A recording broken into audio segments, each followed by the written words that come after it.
शोना, तुम खुश तो हो ना? आज एक अरसा हो गया तुम्हें इस तरह पुकारे हुए। ताज्जुब तो तुम्हें भी होता होगा ये जानकर, मगर क्या करें। सच तो यही है कि ये वक्त किसी के लिए नहीं रुकता, क्योंकि अगर ऐसा हो पाता तो मैं तुम्हें उसी दिन रोक लेता जिस दिन तुमने मुझे आखिरी बार अपने सीने से लगाकर ये कह दिया था कि मैं तुम्हें छोड़ना चाहती हूँ।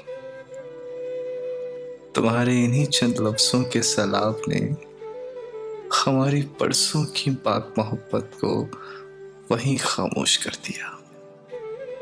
मानो मानो किसी ने मेरे दिल से मेरी धड़कनें छीन ली हो, किसी ने मेरी रूह को ताबूत कर लिया हो। सच, उस दिन मैं अंदर ही अंदर इस कदर बिखरे जा रहा था कि एक वक्त तो यूं लगा कि शायद शायद तुम्हारी इन्हीं बाहों में आज अपनी आखिरी सांसें भी गिन लूंगा। मगर अचानक एक अजीब सी चुभन ने मुझे रोक लिया। वो चुभन तुम्हारे चीखते पंजों की थी, जो मेरे जिस्म में एक सच्चाई को गहराई से चुभोई जा रही थी, जिसे तुम उस रात छुपाने की कोशिश कर रही थी। शोना, मैं जानता हूं तुम बेवफा नहीं हो। उस रात का फैसला तुम्हारे दिमाग का था, क्योंकि तुम्हारा दिल तो मेरे पास महफूज था, है ना? और जहां तक मेरी समझ है तो मैं ये कह सकता हूँ कि एक लड़की अपनी जिंदगी में एक ऐसा हमसफर ढूंढती है जो हमेशा उसका ख्याल रखे, उसे उसी की भाषा में समझे और उसे बेशुमार मोहब्बत करे, बिल्कुल उसके पिता की तरह, जो गलती से भी उसका दिल कभी नहीं दुखाएंगे। और इसीलिए वो यही छवि अपने हमसफर में भी ढूंढती है। अब इन हिसाबों में मैं तुम्हारे कितने नजदीक आ पाया, ये सच भी तुम ही बता सकती हो।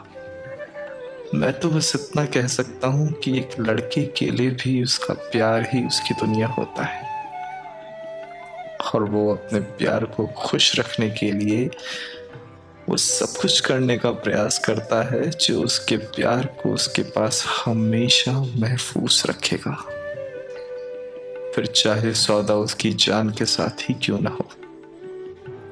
और उस रात तुमने अपनी शादी का कार्ड मेरे हाथ में थमाकर मुझसे मेरी जिंदगी का सबसे बड़ा सौदा लगाने को कह दिया, जिसमें शायद तुम्हारी जायज खुशी नहीं थी, पर वो तुम्हारी आखिरी ख्वाहिश थी। और अब जब तुम खुश हो तो इससे बड़ी खुशी और क्या होगी कि उस सौदे में मैं तुम्हें तो हार गया, पर बदले में तुम्हारी सारी खुशियां जीत ली। अब तुम ही बताओ कि इस इश्क की सौदेबाजी में तुम जीती या मैं? जाते जाते बस इतना कहूंगा कि अब तुम्हारी चाहत पर मेरा हक हो ना हो, पर तुम्हारी याद पर मेरा हक जरूर है। और तुम्हें हर शाम अपनी शायरी में कैद करना मेरा आखिरी फितूर है। अब इस तरह तो तुम मेरे साथ हो ना? शोना, तुम खुश तो हो ना? An original by Shubham Jha.